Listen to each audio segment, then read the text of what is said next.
La meditación de hoy se titula La cruz no perdió. Pregunta para pensar. Y después del dolor, lectura principal. Primera de Pedro, 3:18 a 22. Lecturas bíblicas complementarias. Isaías 53, 4 a 6. Gálatas 1, 4 Hebreos 12, 1 a 3 Romanos 4, 25 Romanos 6, 3 a 5 Romanos 8, 11 Efesios 2, 16 a 18, Filipenses 2, 8 a 11, Colosenses 2, 13 a 15. Comentario. Hay caminos de montaña que al doblar una curva cambian por completo el paisaje. Hasta ese momento solo vemos roca, sombra y pendiente, pero de pronto se abre una vista que no esperábamos. Algo parecido ocurre en Primera de Pedro 3, 18 a 22. Pedro viene hablando del sufrimiento por causa de la justicia y ahora dirige nuestra mirada a Cristo, y con eso nos recuerda que en el Evangelio el dolor nunca es la última palabra. Los creyentes a los que Pedro escribe tenían delante el ejemplo de Cristo para afrontar la oposición en varios aspectos. Primero, Cristo padeció una sola vez por los pecados. Cristo sufrió por los pecados de aquellos creyentes y por los nuestros, llevándolos sobre sí mismo y alejándolos de nosotros. Segundo, Cristo era inocente, lo que significa que Él no tenía pecado. El justo sufrió por el injusto. Los lectores de Pedro no podían reclamar justicia. Aunque pecadores, sin embargo, ellos sufrieron también inocentemente. Ellos no habían hecho nada malo al presentar su testimonio por Cristo en sus palabras y acciones. Tercero, Cristo fue muerto en la carne, pero vivificado por el Espíritu.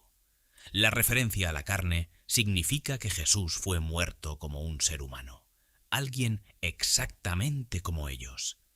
Vivificado en el Espíritu, o mejor, habla de la resurrección de Jesús, y fue la manera en la que Pedro dijo que la resurrección era real.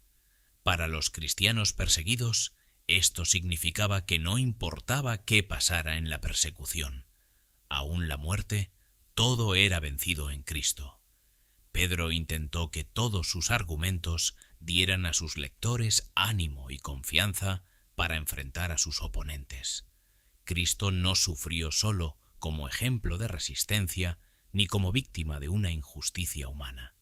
Sufrió por nuestros pecados. El justo ocupó el lugar de los injustos para llevarnos a Dios. El Señor Jesús resucitó por su Espíritu, o a través de. El Espíritu Santo no podía permanecer en la tumba. El Hijo de Dios no podía ver corrupción, Salmos 16:10 y Hechos 2:27. Jesús no resucitó en espíritu, en el sentido de que fuera solo un ser espiritual. Resucitó también con su cuerpo físico, glorificado, eso sí, que tenía las marcas de su sufrir. Uno de los pasajes más complejos de la Escritura nos indica que en los días de Noé, 8 personas fueron salvadas por el agua. Si nos paramos a pensar, nos preguntaremos, ¿qué significa que fueron salvadas por el agua? ¿No fueron salvadas por el arca? Sin embargo, el arca, si no hubiera habido un diluvio, no les habría salvado de nada. De la misma manera que, si no hay un incendio, nadie va a ser salvado, porque no hay un peligro. Para que haya salvación, tiene que existir la condenación. Y Cristo nos ha salvado porque existe un destino de condenación.